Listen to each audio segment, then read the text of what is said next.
You have something special. You have greatness in you. Hello, my name is Les Brown, and I'm talking to you from London, England, and I'm so excited. I'm going to be speaking this Saturday at a special event.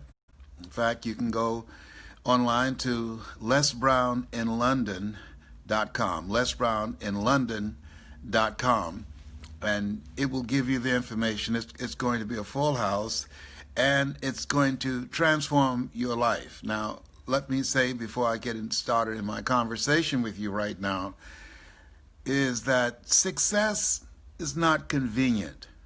You have to do what is required to accommodate success. There are opportunities that are going to come your way, and there might be some other things going on, and you have to make a choice. You have to ask yourself the question, what's in my best interest? How I'm about to use my time? Is it positive? Is it purposeful? Is it leading in the direction of where I'm going and the meaning of my life? Is it productive? And is it profitable? I can tell you that this coming Saturday, it's going to be a positive event. It's going to be purposeful. It will help you to identify, if you have not already determined it, what the purpose of your life is. Because I believe that you were created on purpose with a purpose, and that which you are to do will only come through you. And the other thing is, it's going to be a productive use of your time, because you're going to walk away with some tools, a blueprint. And here's something that's major.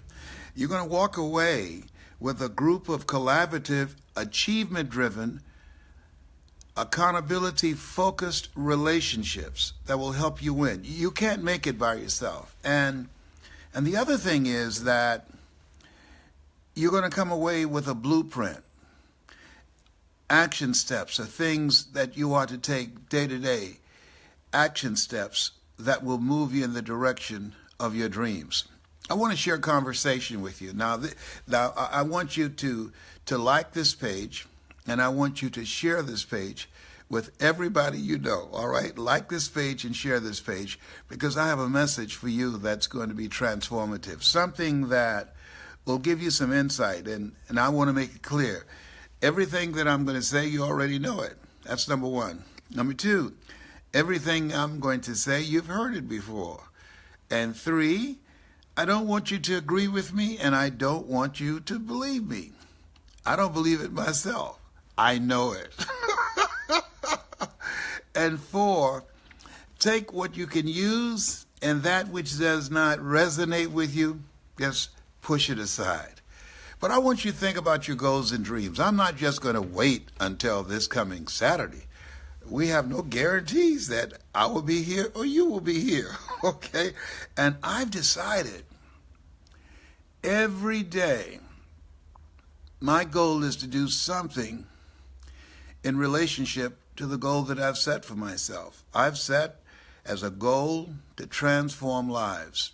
I've set as a goal to leave a legacy. I have set as a goal to train and develop 77 global speakers and life coaches and trainers. In fact, if you go to Les Brown Institute, we license speakers and trainers and life coaches.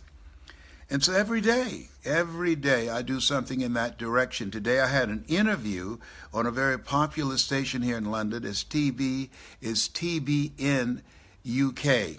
And it was a great experience with Bishop Joanne Malcolm, and we had an incredible time. It will be shown at some point in time. And my daughter, Ona Brown, she's going to be with me this coming Saturday. She was there. And I want to talk to you about the life that you envision for yourself. I believe that there's a life that's waiting for all of us to step into. And it's been said there are many keys, but few, or rather there are many locks, but few keys. Many locks, but few keys. I'm going to be showing and sharing some of those keys this weekend, but I just can't wait until this Saturday. My mama said that I was like a broke refrigerator. I can't keep nothing. She said, don't tell me no secrets, because I'm going to tell everything. So I want you to think about your goals and your dreams. Something that has a lot of meaning and value to you. Something you've been thinking about. Something you've been working on and it hasn't happened. You know, in the area of self-development, one of the words that I don't hear much is patience. Patience. One of my nephews, and I'm not going to tell you his name is James. James said, "Uncle, yes, what is it I need to do to become successful?" I said, "Tell you what, are you serious?" He said, "Yes." "What are your goals? What is it you want to do?" And he told me a lot of things. I said, "But I want you to boil down, what's the most important one? Which one do you want right now?" And he thought about it. I said, "You don't have to tell me right now, but here's what I want you to do. I want you to think about that goal, and there are two things I want you to do. Number one, I want you to listen to me every day. I have some CDs here, and I want you to listen every day. I want you to go on YouTube and put in Les Brown speaking in the Georgia Dome, D-O-M-E. They just tore that down, but that video is still there. Les Brown speaking in the Georgia Dome, and you will see your uncle speaking to over 80,000 people. He said, 80,000 people? He said, "Were you scared?" I said, "Yes. I went to the bathroom 7 times because 7 is my lucky number." And I said, "I want you to watch that every day for 30 days. And I want you to get out a 3x5 card. And I want those of you that are watching me right now, one, I want you to like this page, and I want you to message other people. I want you to tell people, share the word, share the information about this page and this conversation that I'm having right now. Like this page and share it. Tell other people about this conversation that I'm having right now, and I guarantee you, when you talk to them again, they will say, "Thank you very much. Thank you for letting me know that Les was talking and that he's on Facebook." Now, so I told James, I said, listen to me every day. Go to the Georgia Dome video on YouTube, and the title of the speech I'm giving is called, "It's Not Over Until You Win." He said, "Then what else you want me to do?" I said, "I want you to go to the drugstore or a stationery place and get a 3x5 card. And I want you to write down the goal that you want to achieve, the most important one. Prioritize. You know, they said a journey on 1,000 miles begins with a single step. And so I want you to think about one major goal that you want to achieve and something that you must do. What's the first thing you must do to move yourself in the direction of that goal? And I want you to do this. Get a 3x5 card. And here's how you want to begin to write. And writing it down is important, because writing, when you write something down, it engages the subconscious mind. And studies indicate that you're more likely to go after those goals and it's more present of mind than one that you just think about. No, don't just think it. You want to ink it. Write it down. Now, here's what I do. It's a ritual I have. I write it 7 times. 7 times, because 7 to me it's a spiritual number, and it's my lucky number. And on the flip side of the card, I want you to write Matthew 7:7. "Ask and it shall be given. Seek and ye shall find. Knock and it shall be opened. For everyone that asketh receiveth. He that seeketh findeth. And to him that knocketh it shall be open unto you." And now let's go back on the other side. So let me give you an example. I'm working on a goal now of being cancer-free. Now, I said that I was going to do it in 2017. It didn't happen. So what do you do, Les? Well, I started all over again. Are you serious? How long have you been saying that you're going to be cancer-free? For 21 years.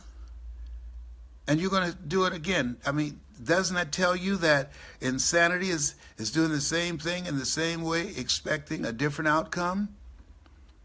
To most people, they would look at my behavior and say, he's insane. He's not going to make that happen. That's the logical, practical, realistic thinking of most people in the world. But I'm not practical. I'm not logical. I think that when you have goals and dreams, you've got to be unreasonable. And when they don't happen, when you want them to happen, you don't stop. You just keep on coming back again and again and again and again. Will a baby walk? It will walk when it walks. That's when it will walk. When will it talk? It will talk when it talks. And some talk earlier than others. Some walk sooner than others. So when will your dream happen? It will happen when it happens. So I wrote down 7 times this morning. I do it. I pause and doing it during the day. I write the same thing down, and I'll write it again tonight before I go to sleep. And here's what I'm writing. I give thanks that I am free of cancer. I give thanks I am free of cancer. I give thanks I am free of cancer. Now, when I write it, I see myself being cancer-free. When I write it, I feel the emotion and the celebration and the joy of being cancer-free. When I write it, I feel a strength and at the cellular level, seeing it pushing cancer out of my body. I do that 7 times, 3 times a day. I do that. And then on the flip side, I turn the card over and I read, ask and it shall be given. Seek and ye shall find. I'm going to find the answer. I'm going to find a solution. I'm going to find a cure. And I've done a variety of things. I've been a vegan. I eat a lot of wabbit food. I'm doing something called immune therapy, where they take my white blood cells out and they train them for 2 weeks and then re-inject them in me, and those white blood cells have the capacity to identify cancer cells and kill them. It's another process that they're using. I've changed my eating habits. I practice yoga and Tai Chi, and I haven't been walking lately because it's been very cold in Cleveland. I don't like to walk in the cold, but I'm going to the gym more often, and I'm going to release, not lose. Anything you lose, you go looking for. I'm going to release at least 75 pounds because the treatment that I received, the Lupron, for cancer treatment, it put 45 pounds on you. It's like a steroid. And I really had to fight not being depressed about that. I have a 6-pack, but right now it looks like a 1-pack. It looks like I'm 3 months pregnant. I tell you, I don't like this. So my 1-pack is covering up my 6-pack. So, in fact, Bishop reminded me today, Bishop Wayne Malcolm said, I know I can't challenge you in push-ups. I used to do 142 push-ups consecutively on stage. But when they give you that Lupron shot, it takes all the testosterone out of your body. Men, it's your worst enemy and your best friend. I mean, I was humbled when he said, you're not going to be able to do those number of push-ups while you are being injected every 3 months with this medication. And I tell the story about one day I was on the floor struggling and I could not do the number of push-ups I'm accustomed to doing. And I must admit it. I was frustrated. I was angry. And I started crying. Nobody was there. I said, oh, God, come on. This helps me deal with stress. It puts my mind in another place. And at that time, one of my mentees, Ed Blunt, called me. Ed Blunt, B-L-U-N-T. Powerful speaker, known him since he was 5 years old. He said, how are you? I said, I'm great and grateful. Better than good and better than most. I'm going to ignore that phone because I'm enjoying talking to you. And so he asked, what are you doing? You sound like something's wrong. I said, yes, something is wrong. He said, what? I said, I can't do 100 push-ups anymore consecutively. He said, can you still tell a story? I said, yes. Can you still tell people's lives? Change people's lives? I said, yes. He said, anybody ever call you to book you to come in and to speak? I said, yes, you know that. He said, anybody ever call you to book you so they can watch you do push-ups? I said, no. He said, stop tripping and get up off the floor and shut up. Let me tell you something. Had I seen him, let me tell you something, up in here, I still got a good right. Don't let this 73 fool you. I said, you about to make me lose my mind up in here. You about to make me act a fool up in here. And I got up. I was humbled. He said, strengthen what's left. See, life, it's about releasing, and it's about surrendering, releasing and surrendering. There's some things as we get older. I remember doing one of my speaker training seminars, and the great actress was there who, she said, I'm a stripper. I said, excuse me? And she talked about that as she got older, Cicely Tyson, I call her Aunt Boo Boo, she said, life has been stripping things away. She says, I've gotten older. There are things I used to have that they're no longer important to me. And I've let those things go. Life is about releasing and surrendering. I used to have a very large apartment in Manhattan. She said, I don't need that anymore. Life is about releasing and surrendering. There are things I used to do physically that I can't do anymore. Jack LaLanne, most of you would not recognize that name, has always been my hero. He was the first athletic fitness guru, and he did over 1,000 push-ups. I loved and admired him. And so, because cancer has eaten 41% of my T1 vertebrae, and the medication that they inject me with every 3 months, at this time, I can't do that. I won't say I can't do 142 push-ups anymore.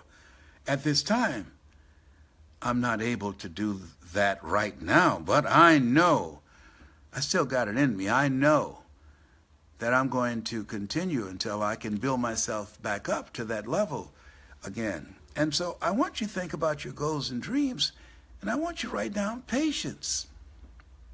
Patience. That even if something has been taken away from you, strengthen what's left.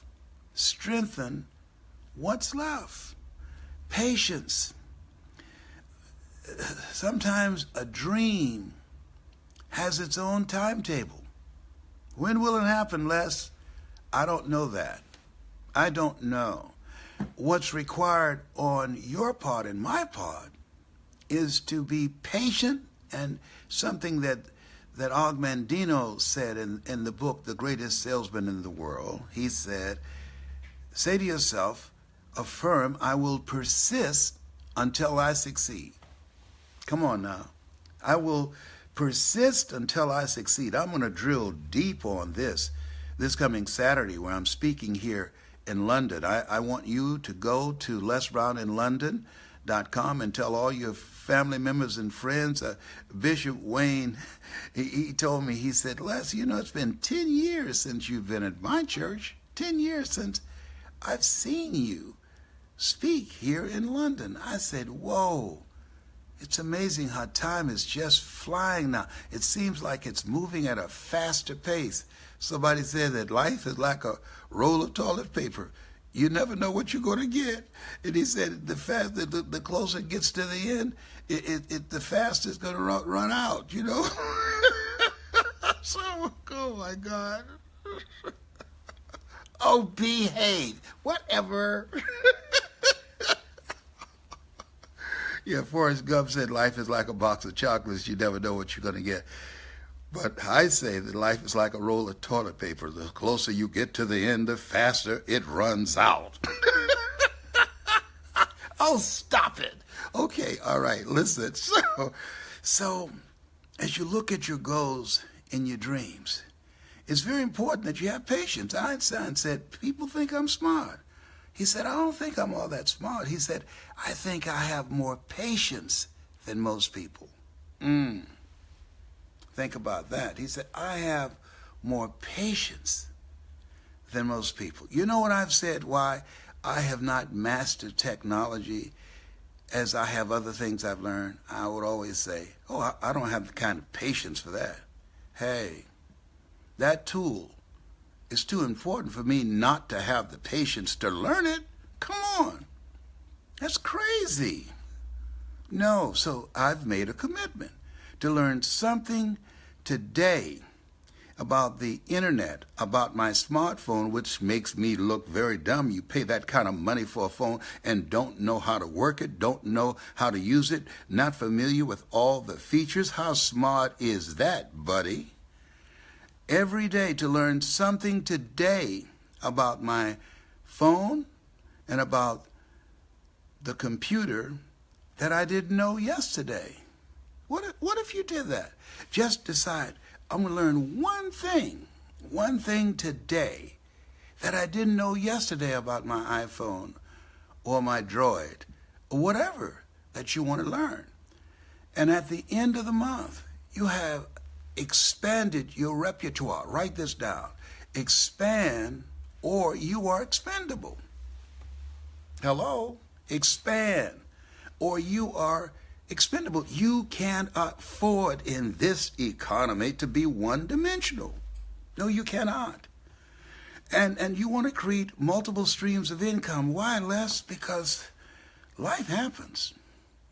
And if something happened to you or someone you care about, and studies indicate over this year, before this year is out, something is going to happen to you at least 3 times. Something tragic is going to happen to you or someone you care about. And you want to be in the position to do more than just pray for them. My oldest son, he's 53. No matter how old your children become, they're still your children. The health care for him, the health care practitioners, $3,000 a week. That's not covered by insurance. My health insurance, because of pre-existing cancer, $5,000 a month. I hear people say, oh, my insurance is just too high. I'm paying like $500 or $700 a month. I want to say, shut up.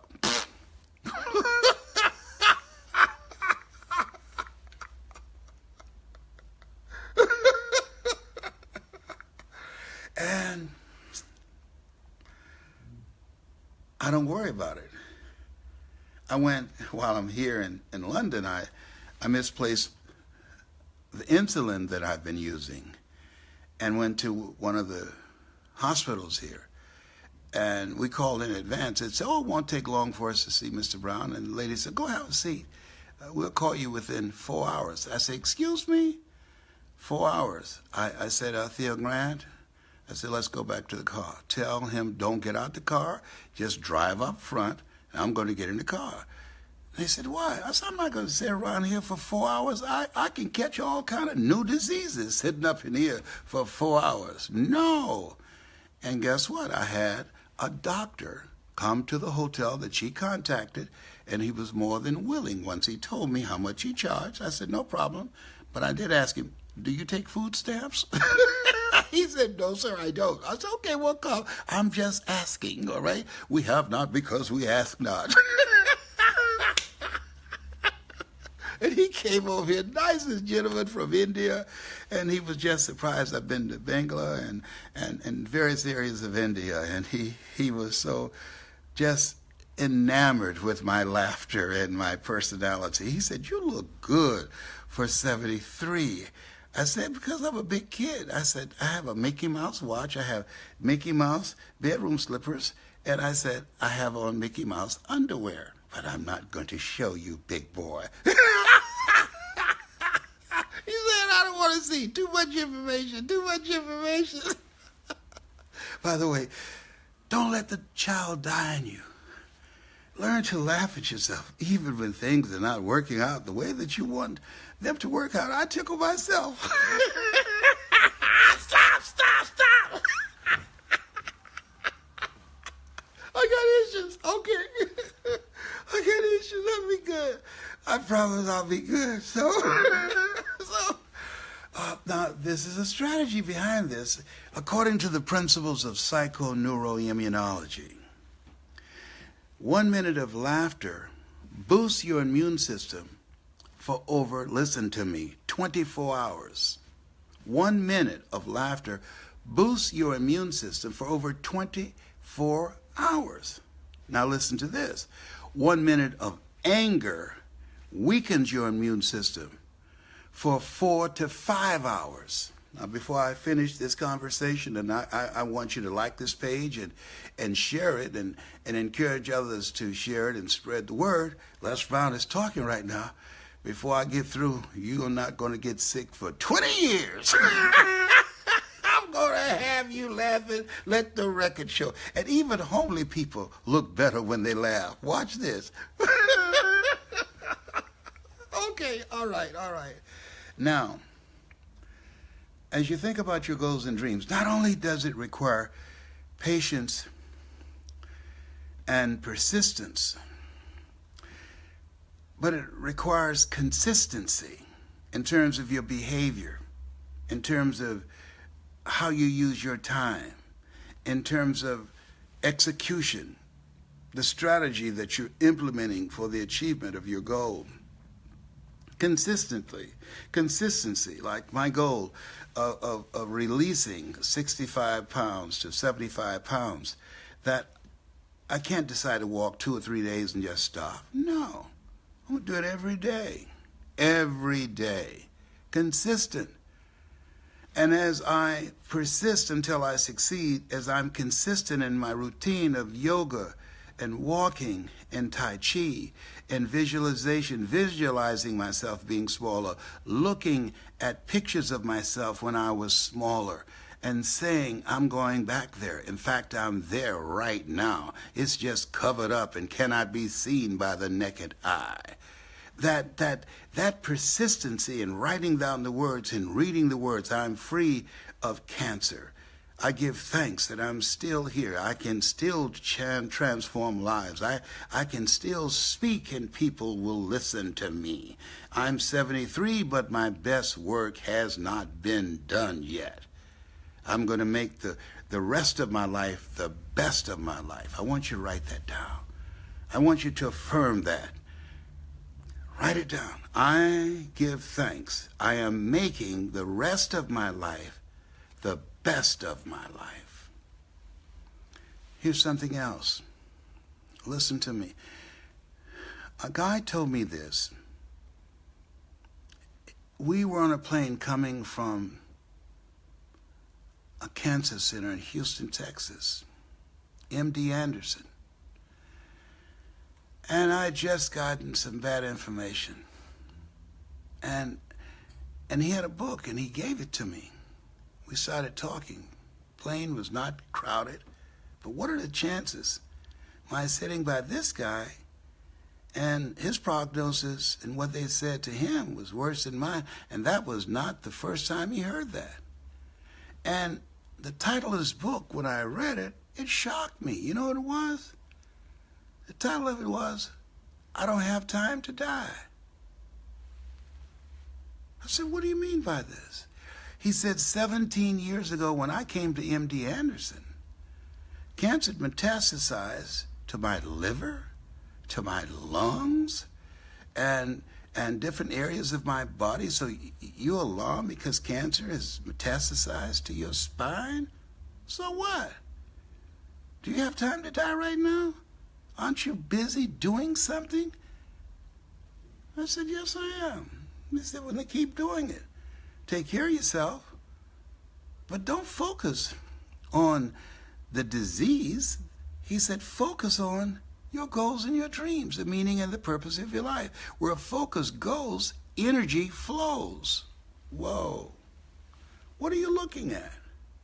You remember Flip Wilson talking about killer? Say, what you see is what you get. I said, okay. Yes, and that takes discipline. I want you to like this page. I want you to share it. Like it and share it. Just say Les Brown, he's in London, and he has some things that he want to share with us before he speaks on Saturday. I want you to spread the word. I want you to help get people in the room. I want you to go to LesBrownInLondon.com, LesBrownInLondon.com, and I'm going to take you out. I am an assassin.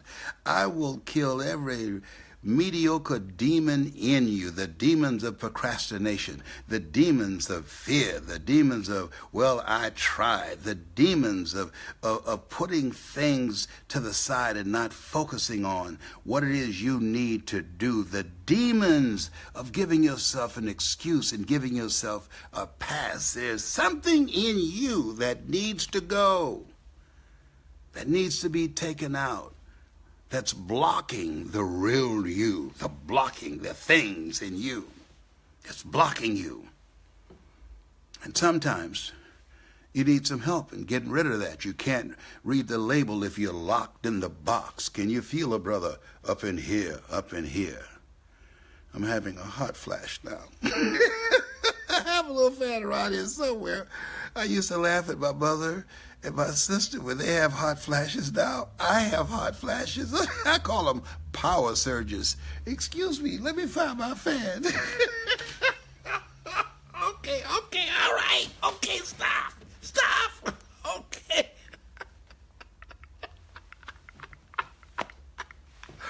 You know I got problems. I'm in a hotel by myself here in London, tickling myself. I'm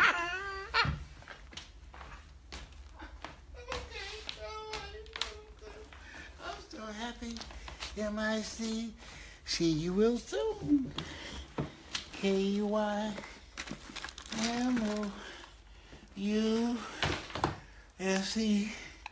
Yeah. Oh. Yes. This is my little fan from my little power surges. Yeah, thank you. Oh, thank you. Oh. You know what?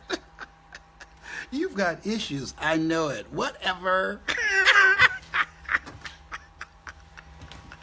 Okay. All right. Oh, it'll be good.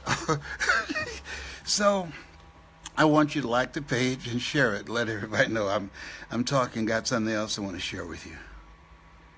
Yeah. Yes, but just a minute right now. I turn the air conditioning on, I turn it off. I turn it on, I turn it off. Okay, thank you. This is so convenient. Oh, thank you. I'll put it right over there. So, here's something I've come to know. And I want you to listen to me. You working on something? It doesn't look like it's going to happen. Somebody said you can count on me, and they didn't come through. It looked like the odds are stacked against you. I was in a car with a young man who was a policeman for 12 years here in London. And after listening to him, and I asked him, what was that like? I felt like I stepped back in time. I stepped back in time. When I was a kid, in the 50s, my brother-in-law, Alex Sampson, during that time, if a white person had broken the law, he couldn't arrest them. Why? Because he was black. He would have to hold them there until a white policeman would come and arrest them. When I was a kid, we went on a bus if there were seats available, and I met Mrs. Rosa Parks personally. She endorsed my youth program. We couldn't sit in the front of the bus. We had to go across this yellow line, I can see it now, and go to the back of the bus. I said, what is the most disheartening thing you found about being a policeman? He said the first day I was on the job, we had to make a call about domestic violence. And the husband came to the door, and he looked at me and my partner, and he said to my partner, who's white, he said, "You can come in." He said, "But he can't." And he said at that moment he thought his partner would say, "He's with me. If he can't come in with me, I'm not coming in." But his partner looked at him and said, "You stay here. I'm going in." He said, "I've gotten in fights with prospects, with suspects. And when they were getting the best of me, my partner and the white cops that showed up for backup, not for me, but for my white partner, because I wear a turban, because I'm Muslim, because I'm Indian." That took me back. That took me back. And this work, if you're listening to me, if you're an immigrant in this work, if you realize that there are systems stacked against you, I know about that. Being born in America, where a whole system has been designed to destroy my sense of self. I remember going to work on Miami Beach with my mother and saw signs that said, "Jews, dogs, and coloreds or Negroes not allowed." I know what it is. I mean, even to this day, I remember, and Peter Lowe, I'm not going to tell you his name, he used to have seminars called Get Motivated in the United States. And then he had and they each had 90 minutes and 3 other presenters, unknown, 90 minutes. And the only reason I was on there, first time a black person was on there that wasn't singing, was because they asked, "Who would you like to see?" And my name came up constantly, because I was selected among the top 5 speakers in the world. General Norman Schwarzkopf, Robert Schuller, Paul Harvey, Dr. Norman Vincent Peale, and myself. So he had been in the program. And when they said, "You'll be coming up in 1 hour," I said, "Great. Oh, and by the way, you have 15 minutes. Surely you're kidding. No, you have 15 minutes. Zig had 90 minutes. Am I right? Yes. And Jim Rohn, he had 90 minutes. Am I right? Yes. Brian Tracy, 90 minutes? Yes. Now, you told me that in order to stay on this tour, we had to sell a certain amount of products. Am I correct? Yes. And you're saying I have 15 minutes? I got 5 minutes to introduce myself to the audience, 5 minutes to give my message, and 5 minutes to do a close to encourage them to go to the back room and buy my products? He said, yes. And he said, and if you sell enough products, then you can get on the next stage. I said, man, come on, 15 minutes? The standard in this industry, you have to speak at least an hour and a half to create a level of relatedness and connection with the audience. Les, it's a good position to be in. And 15 minutes, it's a good number. I said, tell you what, Peter, you have an hour and a half. Why don't we exchange? Because I want to see you do it. You take my 15 minutes. I want to be generous enough to give you my 15 minutes, and you give me your 90 minutes. And let me see how well you do this so I can follow your example. He said, I'm not going to do that. He said, people requested you. You know, it was not my idea to call you, but people kept writing your name on the list, so we're giving you a shot. People can't say that we didn't bring a black guy on the platform. I said, how kind of you. How generous of you.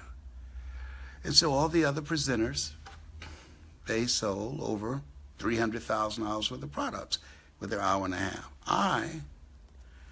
I sold around $55,000 And I said afterwards, hey, listen, I could have sold more if I had more time. So are you coming up with excuses and why you can't compete with us?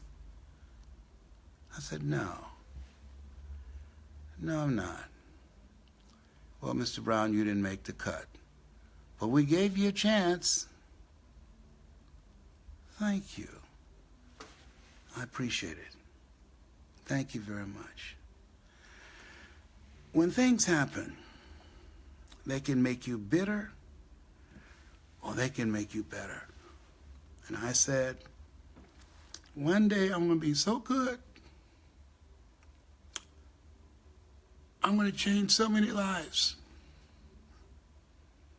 that people will not look at my paint job. People will judge me based upon how I speak. If I touch them, if I can speak and bring them out of a dark place, as a guy named Albert said, I was in a dark place and I heard your voice, Mr. Brown, and it changed my life.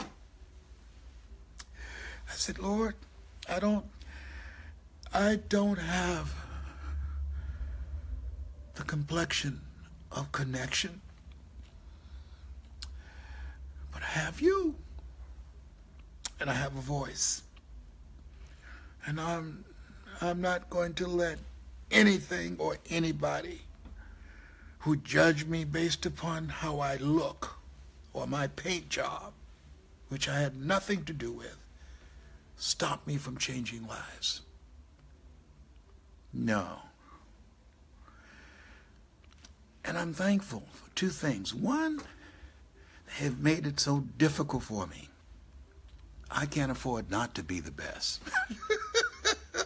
Two, I've come to do something a guy told me. One day you will see cancer as the greatest blessing in your life. You know what? He is right. Because once somebody looks at you and say, you have cancer, 3 of the most feared words in 7 different languages. I'm a cancer conqueror, 21 years. And the focus of my life and the closer of the relationship that I've developed with God, it's amazing how spiritual you become when you think you're about to leave here. I've been praying and reading the 23rd Psalm. I was reading the Kabbalah, the Bible, the Holy Quran. I was chanting Noma Yoho Renge Kyo. I was eating wabbit food.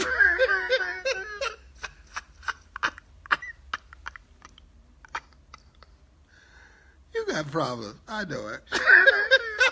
I'm so happy. I don't have anything to do. I'm lonely. I've been in a hotel eating carrots and celery. Yep. Thinking it's a pork chop. I'm not making this up. I could hear M&M Peanuts knocking on my door. Les, we know you're in there. Open up the door. No, no, no. For my chinny, chinny, chinny. Oh, this thing called life. Oh, boy. I've gone through so much, and I'm okay if I never see 2017 ever again. You get 2 kind of whippers in life. One, just wait till I come back. The other one, if you just let me go. If you just let me loose, I'll run and go tell it on the mountain and over the hill and everywhere. Oh, boy, yeah. But I'm grateful. I'm still here. Repeat after me, please. Look behind and thank God. Look around and praise God. Look ahead and trust God. Go within and find God. Know ye not that ye are the temple of God, and the Spirit of God dwelleth in you? The kingdom of God is in you. In order for there to be a kingdom in you, it can't be a kingdom unless there's a king, and that would be you.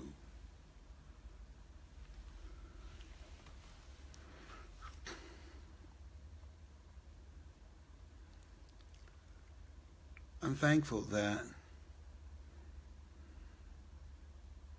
all the kind things so many of you have said to me, that you've heard my voice.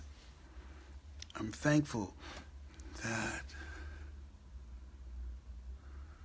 I'm able, by the way I live my life, that I'm able to pleasure God. Herein my Father glorified, that ye bear much fruit, that we are pleasing God when we are most productive. I want you to communicate with me. Let me see what people are saying. Love you, Les. Somebody spelled my name L-E-D. No, it's L-E-S. So inspirational. Thank you.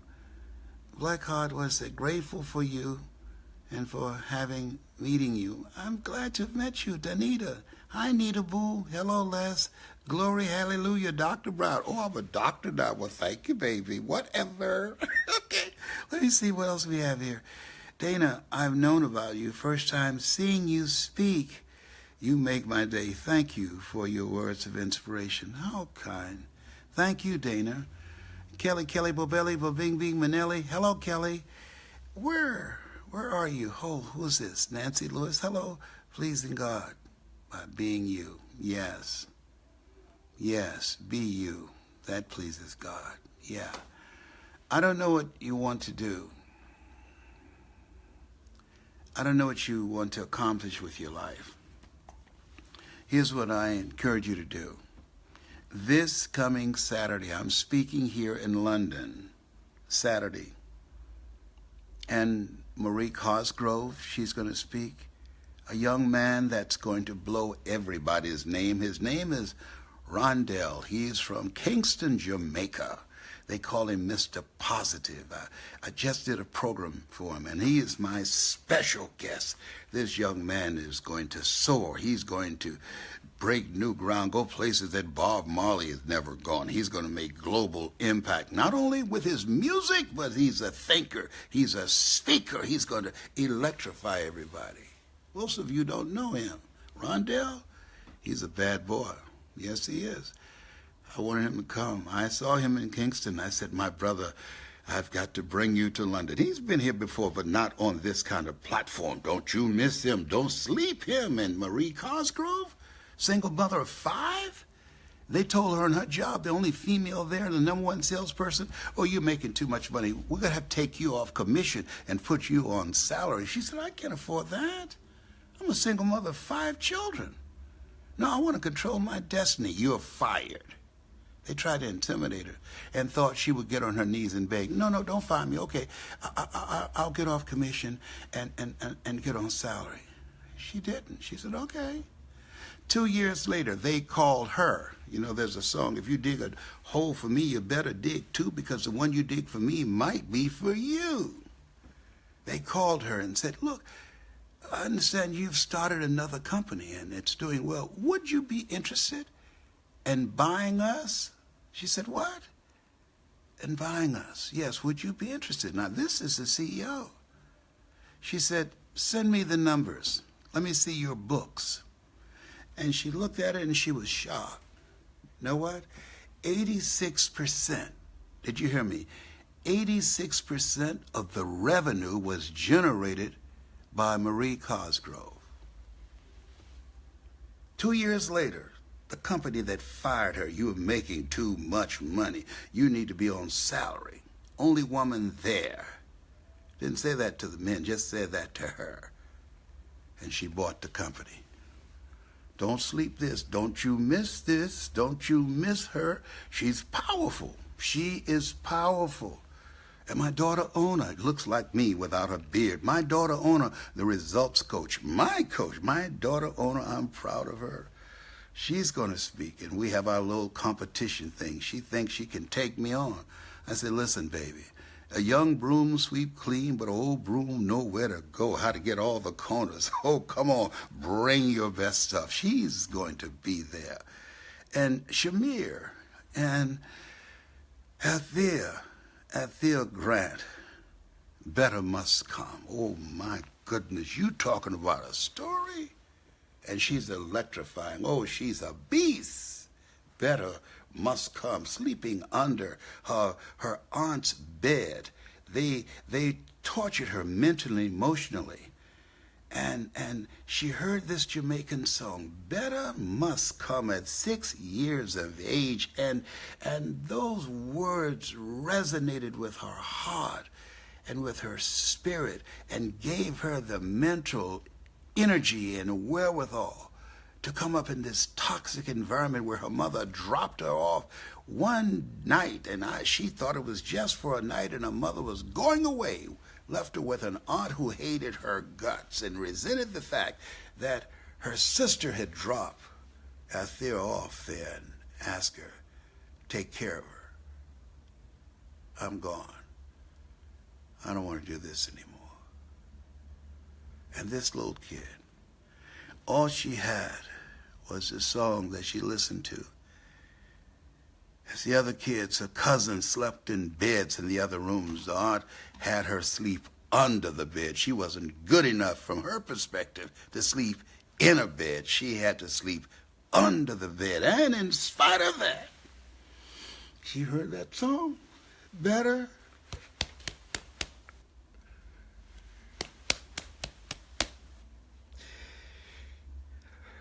Better must come.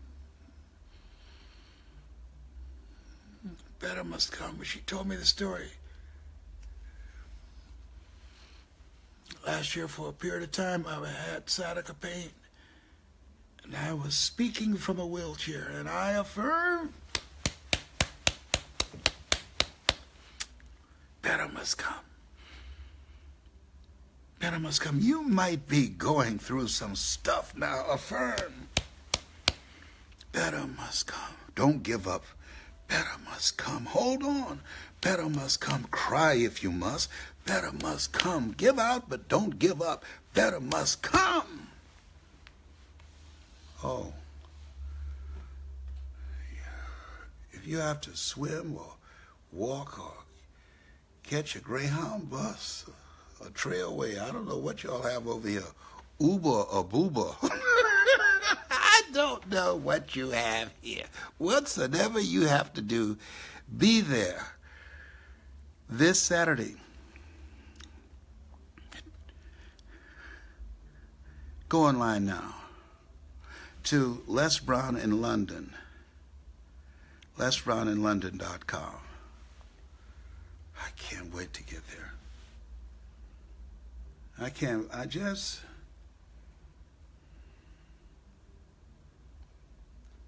Have you ever had that feeling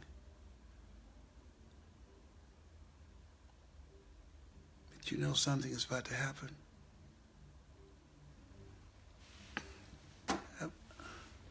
I've never been in this place before. Mentally, emotionally, spiritually. So much has happened to me. But in spite of that, I'm grateful. I'm grateful. Lord, I'm so grateful. I'm so grateful.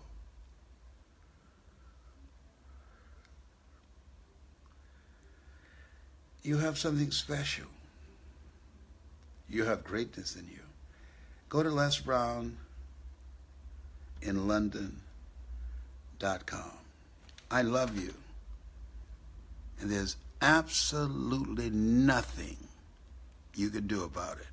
Come this Saturday and trust me on this. Your life will never be the same again.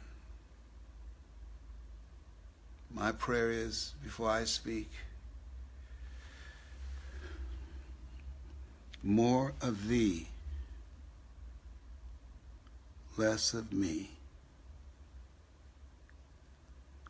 Anytime you think you can't make it, the odds are against you. Remember the words of Dexter Yeager, when the dream is big enough, the odds don't matter. No guts, no glory. Remember me, born in an abandoned building on a floor, poor section of Miami, Florida called Liberty City. I speak to you because of two women. One gave me life, the other one gave me love.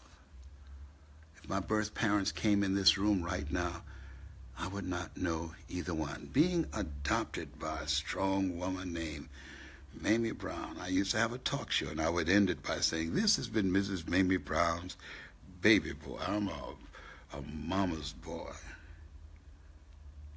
Yeah, she was not strong, she was strong.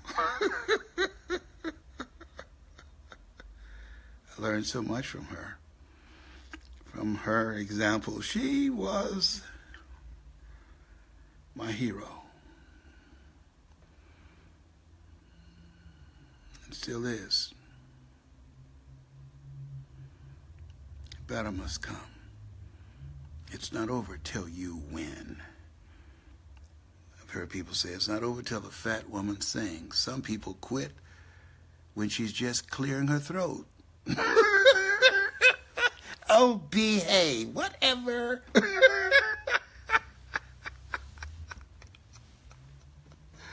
I need to know.